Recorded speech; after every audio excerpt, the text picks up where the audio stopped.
Good evening, everyone. Welcome to the Weather Channel app coverage of this beautiful lunar eclipse that is taking place right now in the sky above you. My name is John Gianforti, and I will be sharing these beautiful sights with you tonight, looking at this gorgeous eclipse, which is already started. So if you have clear skies tonight where you are, go outside. The moon will be up in the sky, hard to miss. And you'll already see the eastern part of the moon moving into the curved shadow of the Earth. It's just a beautiful thing to watch.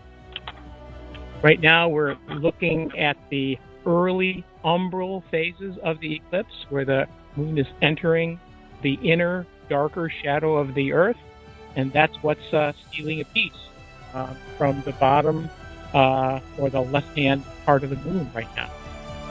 And you'll notice that that shadow that is being cast upon the moon is curved. That's because the Earth is curved, and the Earth is a sphere. It was observed by the ancient Greek natural philosophers, Aristarchus for one, who realized that the only thing that could cast a curved shadow into space is a sphere. So we knew that the Earth was a sphere a long, long time, more than 2,000 years ago. And you're seeing that curved shadow right now. You don't need binoculars or a telescope, but if you have binoculars, it really shows you a lot of detail. You can see right now that the Earth's shadow is taking a nibble out of the ocean of storms, Oceanus Procellarum. That's the ocean of storms.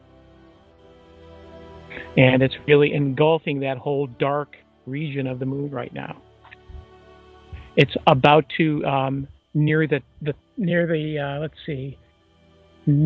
the 7 o'clock position. If you're looking at the moon right now, it's about to engulf a really bright crater. That really bright crater is the crater Aristarchus, named after that same Greek natural philosopher.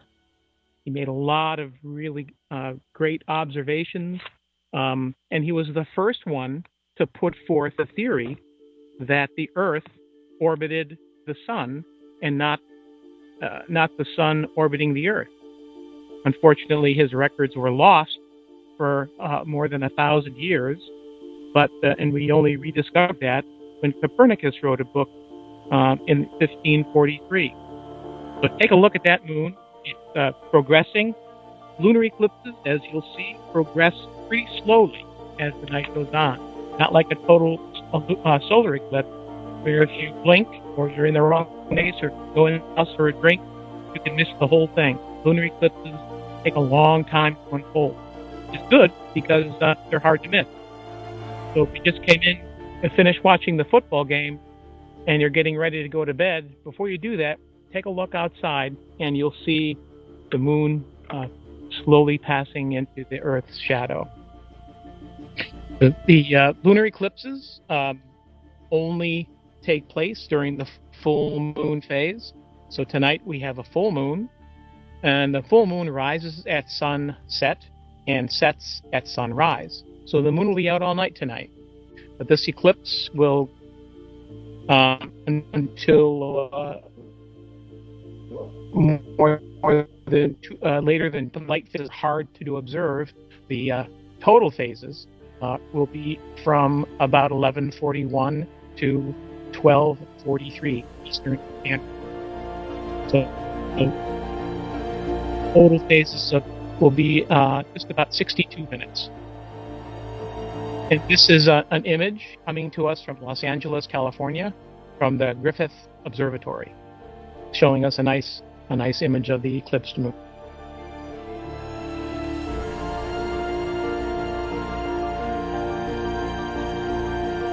Now here we have an interesting thing just happened. We've now changed the feed to a live feed coming in from Morocco. Look at how the orientation of the moon changed, because Morocco is at a different latitude than Los Angeles, California was. The moon is oriented a little bit differently. But it's the same moon. They're going through the same eclipse we're watching. It's in the same phase of the eclipse. no matter where you are.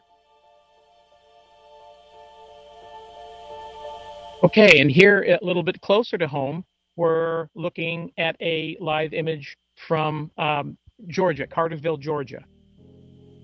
We've got lots of good feeds. This is the best place to observe this lunar eclipse. It's right here on the Weather Channel app. And we're back to Griffith. You can see how that perspective changes. They've got their skies have cleared. It was cloudy earlier this evening, but their skies have cleared up. I'm joining you from North Fort Myers, Florida. Our skies cleared up about an hour ago, and we're seeing the moon high in the sky under very, very clear skies.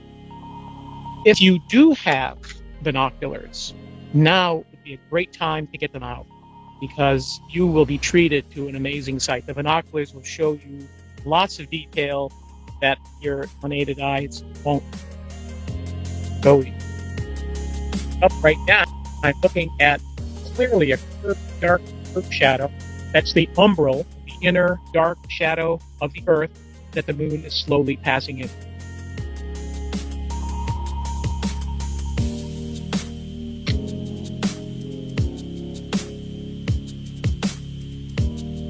A little less than a third of the moon is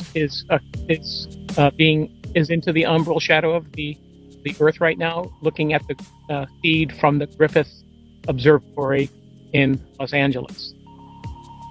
It's a fine feed coming from the West Coast, where it's only 7:50 in the evening. So as I mentioned, lunar eclipses are a little bit different. The lunar eclipses are everywhere at the same day. Eclipses where the shadow passes across the Earth, and you have to be at the right place at the right time in order to see the eclipse. Lunar eclipses take place at the same time, so everyone looking at the moon sees the same thing. You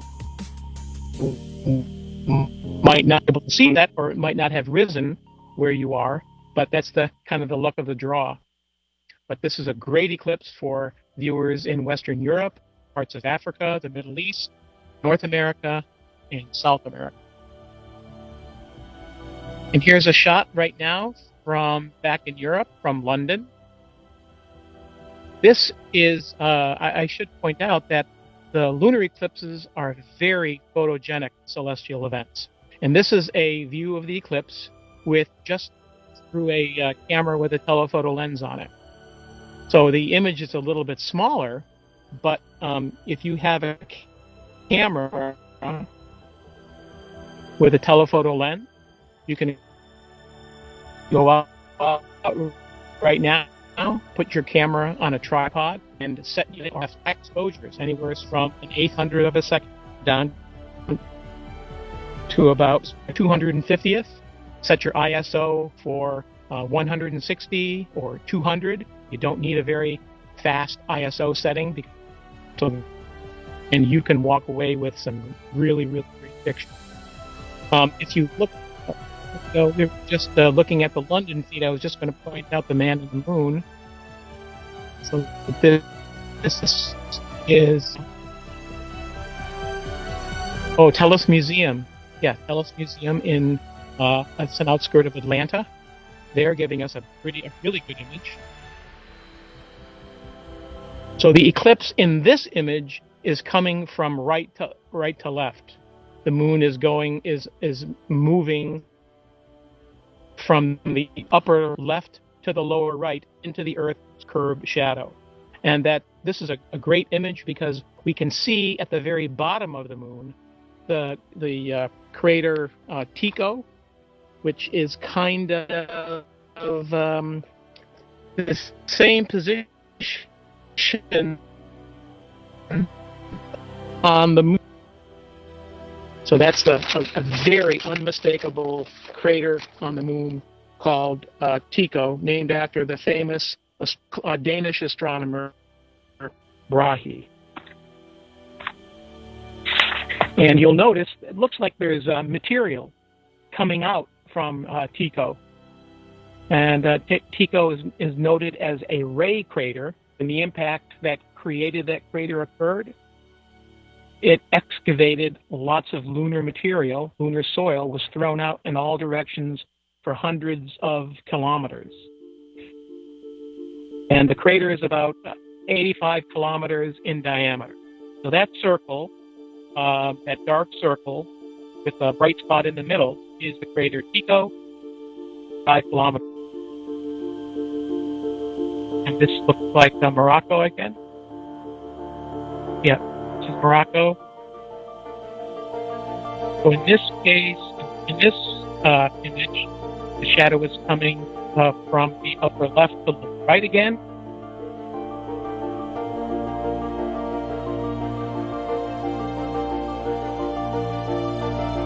Again, Weather Channel app cover of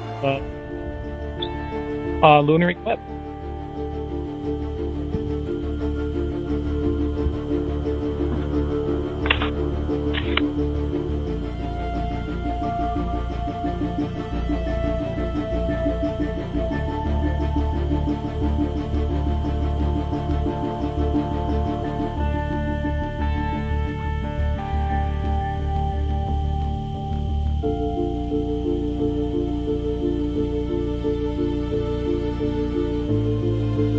For those of you that have just joined us, welcome to the first lunar eclipse of 2019. John G. Director of the University of New Hampshire's Observatory, instructor there, and they're live in several locations around the world with your channel app. We've got some great feeds in store. We have Los Angeles, London, Morocco.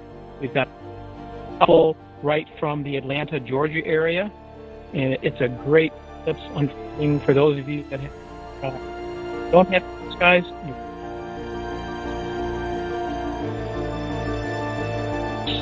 About lunar eclipses that we have to tell you that it's good that you're watching this one, because 2019 and 2020 won't have any more total eclipses.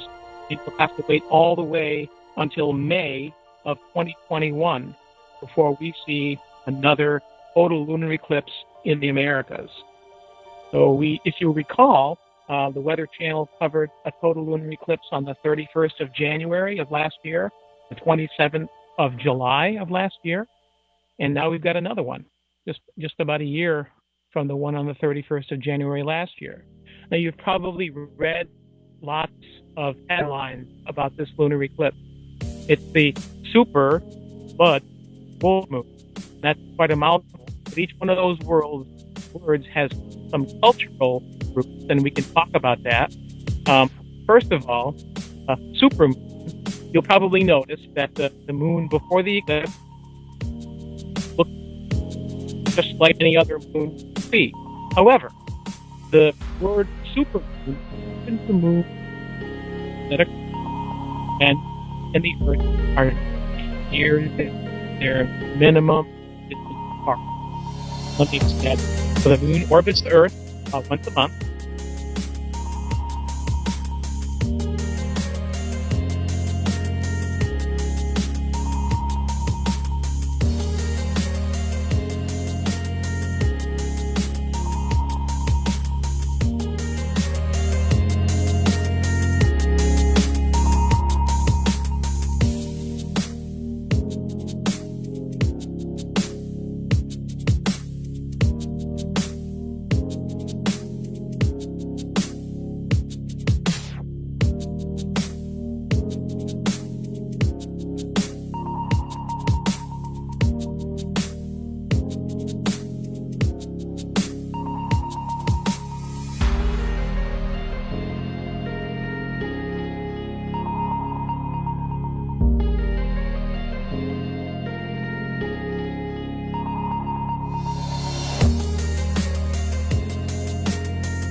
If you just joined us, welcome to the Weather Channel app live coverage of the first lunar eclipse of 2019. And we are seeing it in the phase where the moon has entered the Earth's umbral shadow. That's the dark inner shadow. In the image that you're seeing right now, just to the right, to the upper right of that dark curve, the penumbral shadow. It's a lighter, very much less noticeable shadow. That eclipse started around 9:30 Eastern Standard Time tonight. But about 10:33, the Earth umbral shadow started to nibble away at the moon, which you see that dark line. To the left of it, that's the Earth's umbral shadow. In fact, it's blocked out the moon. And to the right, that's the part of the moon that hasn't passed into the Earth's umbral shadow, only the penumbral shadow. So this image from the Griffith Observatory in Los Angeles, California, is showing us a great image of the moon. I was saying a few minutes ago that the lunar eclipses present great photo ops for people with cameras, tripods, and a telephoto lens. In fact, I'm joining you tonight from North Fort Myers, Florida, where our skies cleared up a little over an hour ago. And when I look up at the eclipse right now, I'm starting to see color at the darkest part of the moon, at the eastern or left-hand limb of the moon. We're starting to see color. If you have binoculars, this would be a great time to take them out and take a look, because you'll get a much more detailed view of the moon.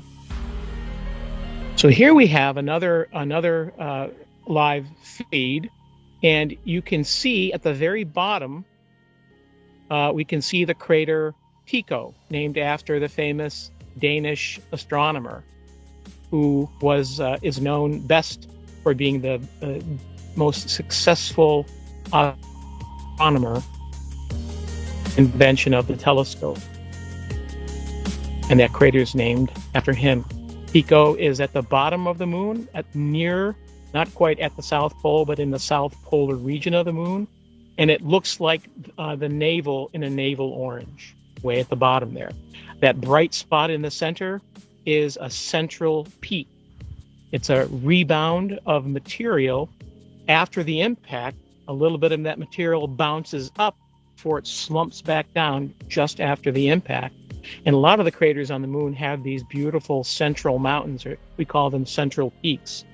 And the one in Tycho is very prominent.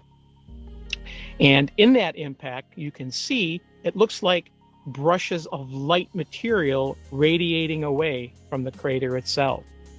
And that is material that was excavated in the impact that created Tycho. So it's one of the most prominent features on the moon, located in the southern portion, southern polar region of the moon. Again, my name is Gian Forti. I'm hosting the Weather Channel app's coverage of this wonderful lunar eclipse. I'm the director of the University of New Hampshire Observatory up in Durham, New Hampshire, and we're giving you beautiful live streams from all over the world right now.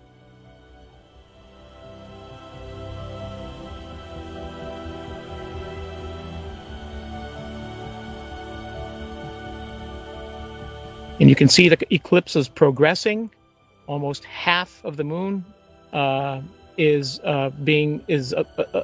passing into the Earth's umbral shadow.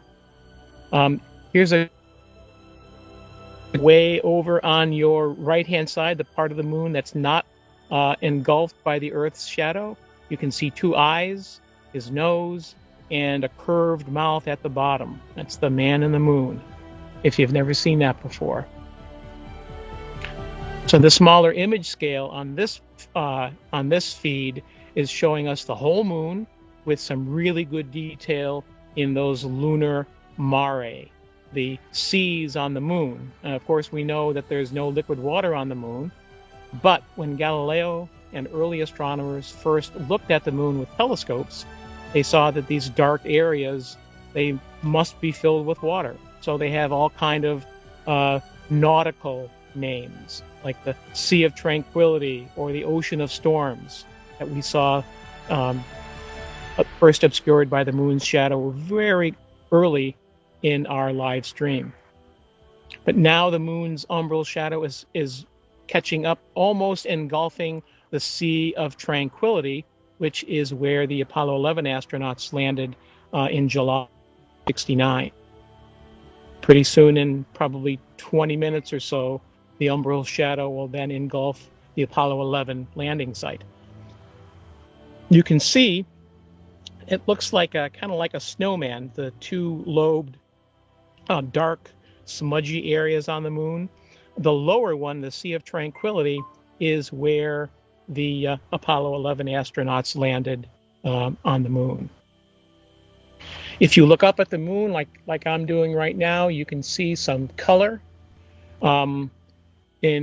Let's see, it's 11:08, so the totality starts at 11:41 Eastern Standard Time. So that's not too long from now. Then the entire moon will be engulfed in the umbral shadow, and that's when we'll really see some very, very apparent color. Yellow, probably deep orange, a little bit darker coloration on the bottom of the moon versus the top, but still all very, very colorful. And again, this is a live stream from Los Angeles, California, and the Griffith Observatory there. We were talking about a few minutes ago. This is a live feed from the Tulloch Science Museum in Cartersville, Georgia. It's Cartersville, Georgia. Excuse me. And you can see again, this shadow is coming from right to left in the way the moon is oriented here.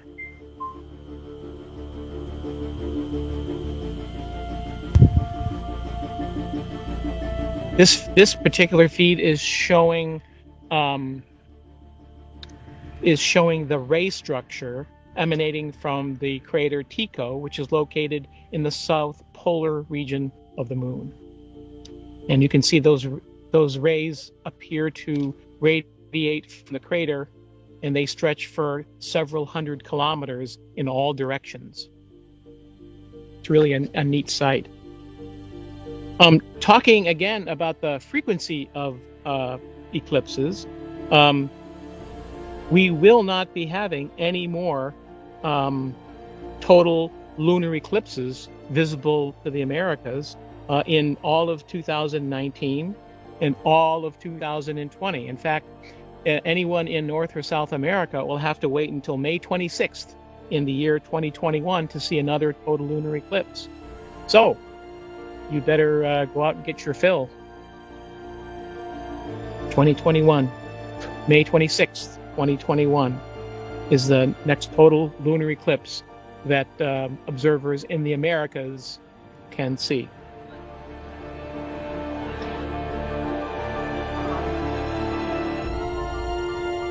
Great feed from the Griffith Observatory.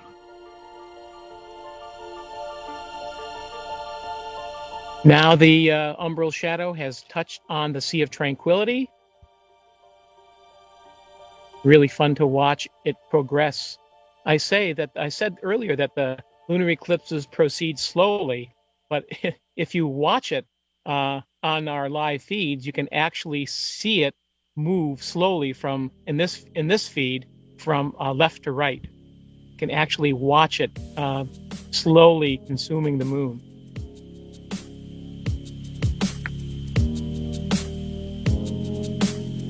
Yeah, this rusty color that we keep talking about is present because although the Earth is in the way of the moon, blocking direct sunlight from reaching the moon's surface, some of the light from the sun filters through the Earth's atmosphere. That light that travels through the Earth's atmosphere is bent or refracted.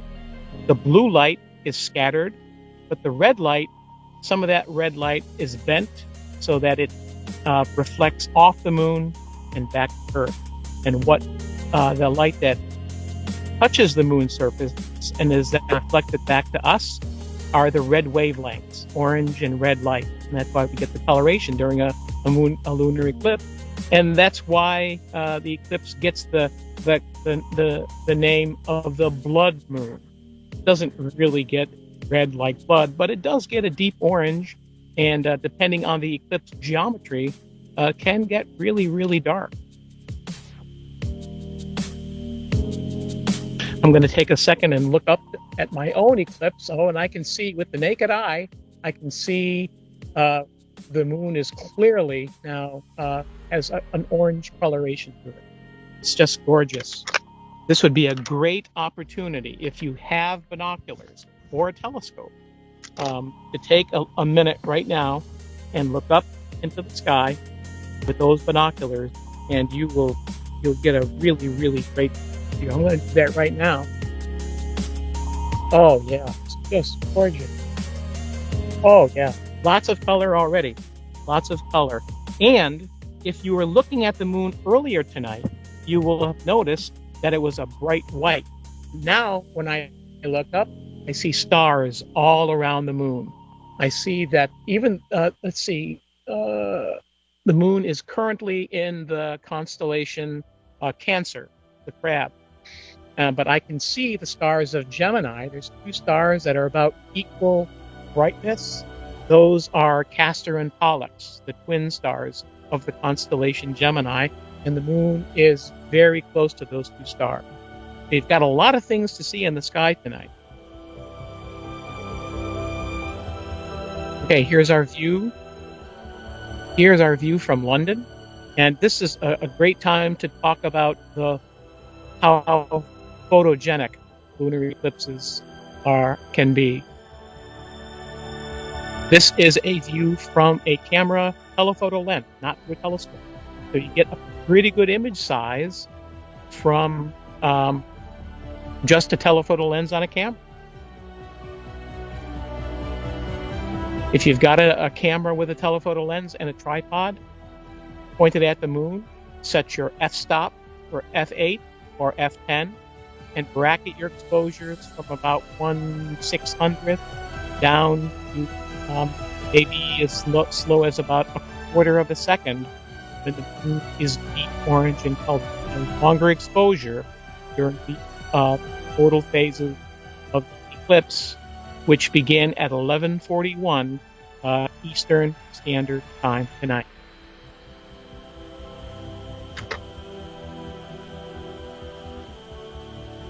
So Cartersville, Georgia, and the Telescience Museum is giving us this live feed right now. Again, all of these feeds are live.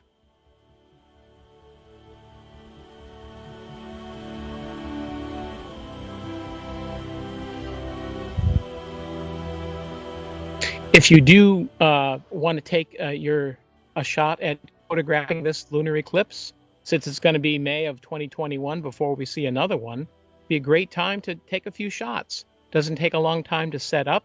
Try a few, and you'll walk away with permanent memories of this beautiful celestial event.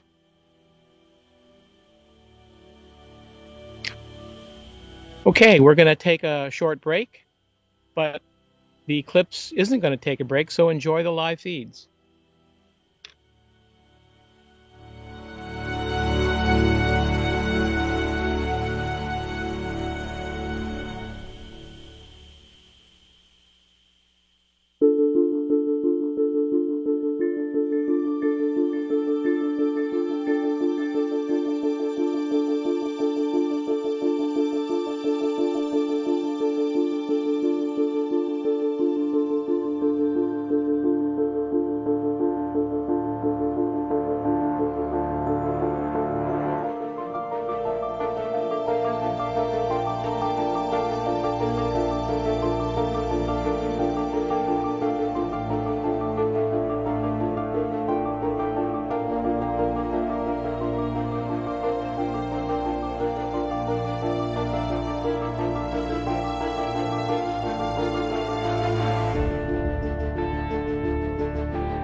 Okay, I wanted to break into our break to show you this beautiful feed coming to you from Morocco. You can see the overexposed part of the moon. They had to change their exposure setting on their video camera to show us the coloration on the left, but it does overexpose the part of the moon that's not into the Earth's umbral shadow, and that's on the extreme right. Yes, that's overexposed, but we're starting to see that beautiful coloration that we look for that gives a lunar eclipse the pop culture phrase blood moon. Be as red as it really is, but it's certainly going to get a deep orange or maybe a light red color. And that's a great feed from our friends in Morocco tonight. Or, I mean, tomorrow morning. That's where it is. That's what time it is there now. So we want to make sure that you got a look at that feed from Morocco right now. For those of you that are here stateside on the East Coast, the moon's high in the sky right now as it approaches 11:30 in the evening. The total phase of the eclipse begins at 11:41 Eastern Standard Time, 10:41 Central Daylight, and 9:41 Mountain Time, and 8:41 Pacific Time. And that's just a few minutes from right now. So when the moon is in that total phase of the eclipse, that white overexposed region that you see far right of the moon won't be there anymore. It'll all be shaded, and it will start to get a deep orange and yellow color. And that's what we're really hoping for. When you look at the moon, and it's at this phase of the eclipse, it really does look three-dimensional. And I'm looking at the moon. This is a live feed from Morocco. Beautiful image scale, beautiful focus on their instrument. We can see lunar features. Even though direct sunlight from the sun is obscured, blocked by the Earth, enough light gets in around the perimeter of the Earth that's refracted or bent by Earth's atmosphere and has a effect on the light of making it red. And when that light bounces off the moon back to us here on Earth watching the eclipse, it gives the moon a reddish or orangish coloration to it, which is spectacular. And when you see the moon shaded this way, it really gives it a three-dimensional look, looking straight up right here from North Fort Myers, Florida. Is clearly directly overhead, and I just see a little chip of the moon that hasn't been covered up by the moon's umbral shadow. When I look up to it, I see an orange moon with little white pieces that's yet to be covered. We've spoken several times tonight during the live stream here on the Weather Channel app that the lunar eclipses are great subject for photography. If you have a camera where you can change the exposure time, it would be a great opportunity now in the next hour to go out, put your camera on a tripod, and set the exposure time for about 1/25 of a second. Set your ISO setting for a very low number, maybe 160, 200 at most, and you could bracket your exposure times from maybe a 30th of a second or a 60th of a second down to an eighth or even a quarter of a second right now, and you'll record and pick up some of that beautiful orange color. It's well worth the effort to do, and it only takes a few minutes to do it. But make sure you set your ISO on your digital cameras for a very low number. At the most 200. At the most 200. Lower if your camera has that setting.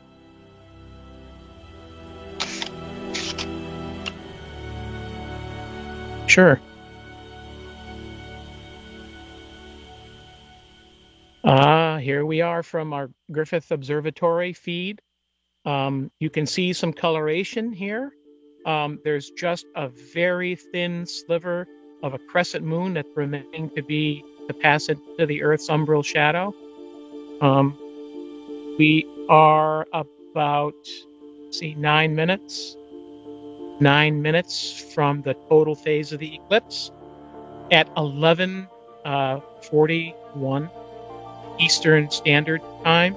The total phase of the eclipse begins, and that will run till 12:43 Eastern Standard Time. So all we have left is a thin sliver, a very thin crescent remaining to pass into the Earth's dark inner shadow. We thank our friends at the Griffith Observatory in Los Angeles, California, for this great feed. You will, in the near future here, in the next few minutes, begin to see some color in this feed. I can see a hint of orange and looking at it on my computer screen. When I look up into the sky right now, I can see a deep orange color in the moon as well. Here again from Morocco and North Africa, another great feed. This is a little bit larger image scale. The moon is a little bit bigger. You can already see slight orange shading from left to right.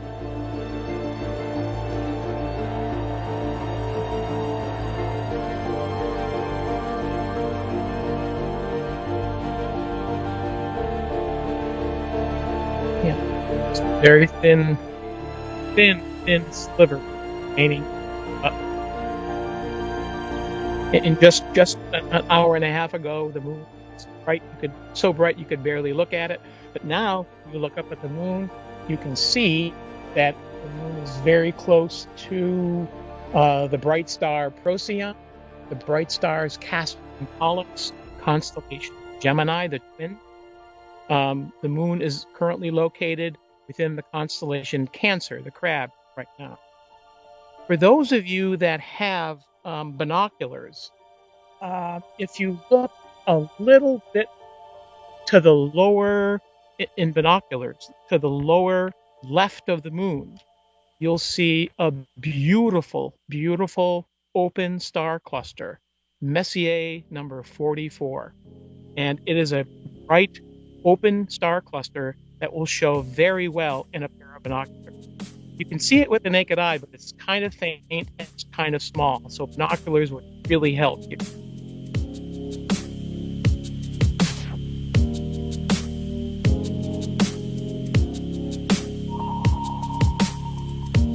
If you've been looking at the moon tonight at where you live, you probably will have noticed that earlier in the evening, before the eclipse began, there weren't any stars visible near the moon.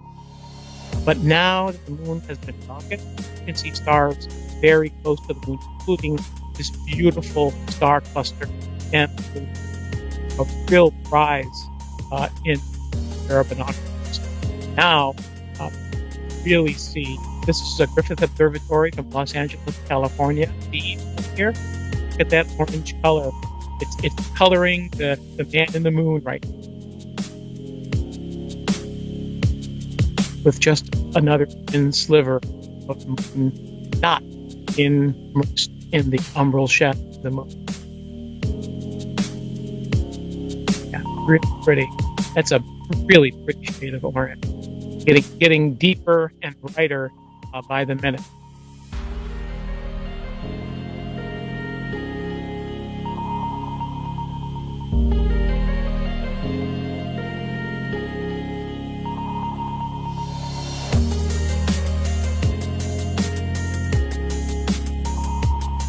In this live feed from Griffith Observatory in Los Angeles, you can see the man in the moon. I can see two eyes, round eyes, a round nose, kind of a curved smile directly below his nose. That's the man in the moon. Kind of looking off into space, super right. It's a great feed.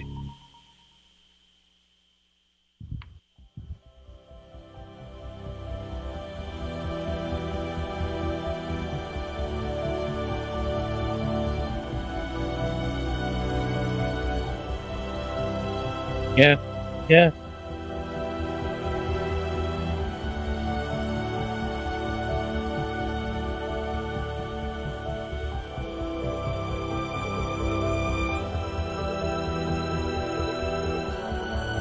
If you are viewing the eclipse with binoculars and you're snoring, take a really good look at the part of the moon that's not quite covered by the umbral shadow.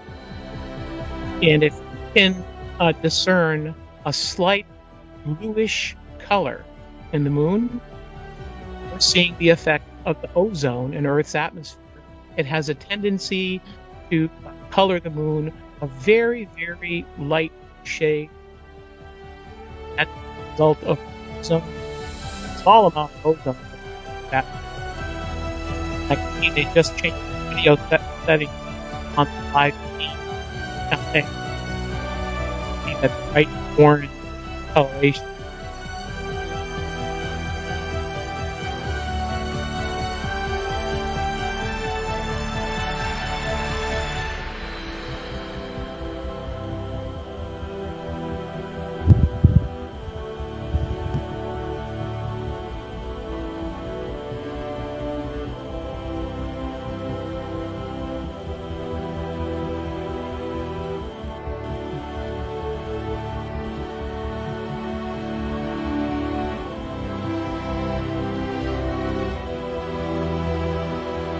Okay, here we are. Totality has finally come.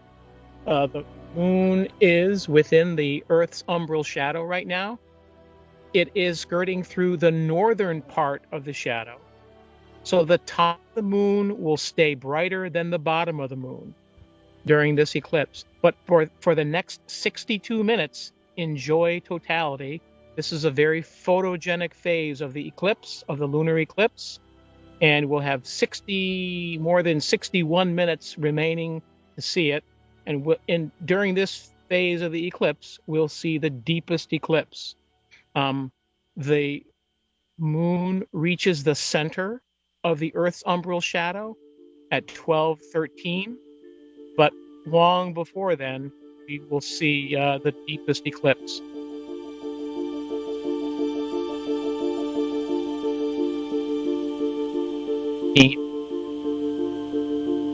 You can see color across the dark portion of the moon from the lower right to the upper left. And this is a feed from the Griffith Observatory in Los Angeles, California. And I'm joining you and the Weather Channel app from North Fort Myers, Florida via Skype. My name is John Gianforti, and I'm the director of the recipient of Hampton.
really does look like an orange. I'm not making this stuff up.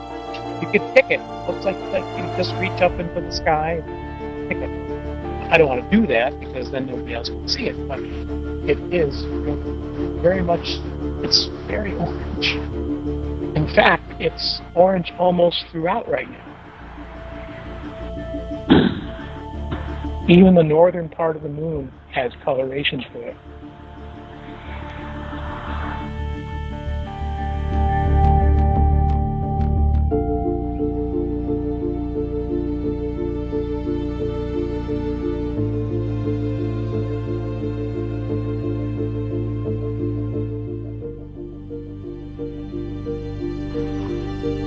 If you're in a location where you can't see the eclipse, you should tell the friends you know to take a look at the Weather Channel app and take a look at this eclipse. It's the last one we're going to be able to see in North America until May of 2021, and you won't want to miss this. It's right under your nose right now. This is the best place. We have feeds from all over the world. This is the best place to see the eclipse.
So here, John and 40 back on the Weather Channel app, looking at the live feed from Morocco, and we noted that we're getting a pinkish tint on the totally eclipsed moon at the moment, and you can tell it looks clearly different from the live feed from the Griffith Observatory in Los Angeles, and we were discussing why that might be, and it happens to have a lot to do with the particulate material that's in the atmosphere that can add or change the coloration of an eclipse in different parts of the world.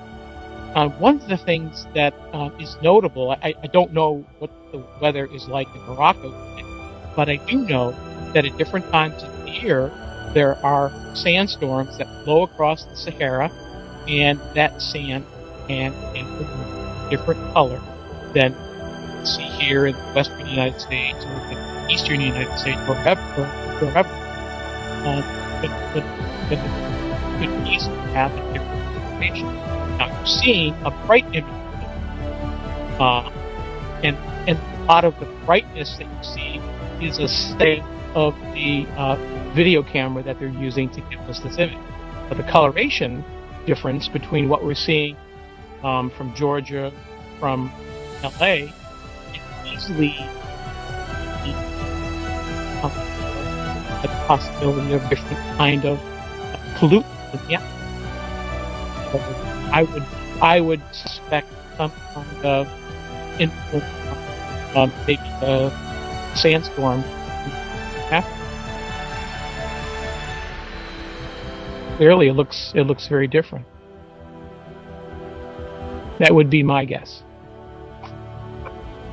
Oftentimes, when we have a volcanic eruption, that also introduces different particulate matter into the atmosphere, and that can cause the moon to go completely dark.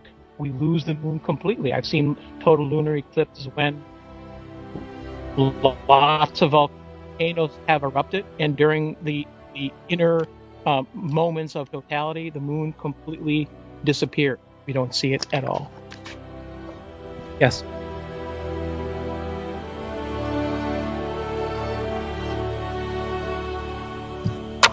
Yeah.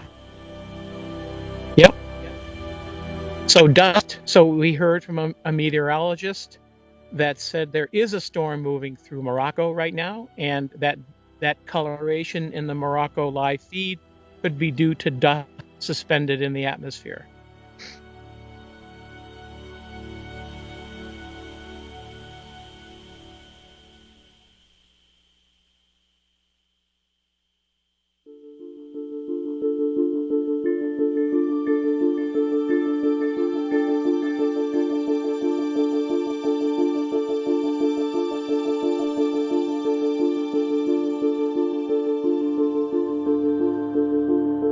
My name is John Gianforti, and I'm joining you from North Fort Myers, Florida. I'm the director of the University of Cambridge. And at night, live streaming of the first 19 in the last total.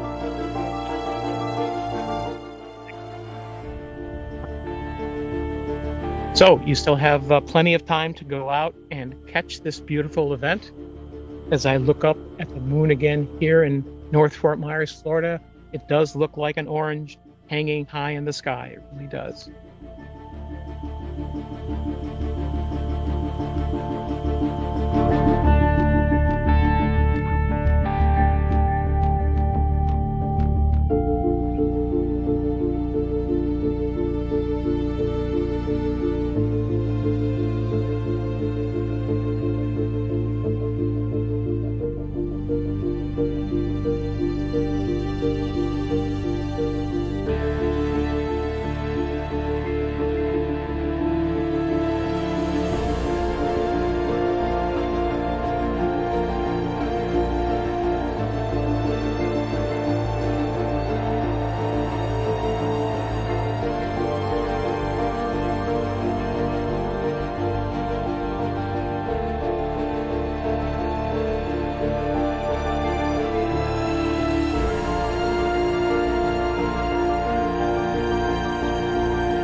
Well, it's been my pleasure joining you in your view of the first lunar eclipse of 2019. My name is John Gianforti. We've taken you all around the world today, from Los Angeles to Morocco, nice pink moon in Morocco, from London to location to Georgia, Cartersville, Georgia, to the Science Museum in Cartersville, outskirts of Atlanta.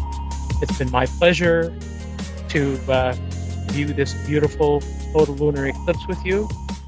And thanks for joining us on the Weather Channel app and Facebook Live tonight. We are glad that you enjoyed our live feeds and continue to enjoy them.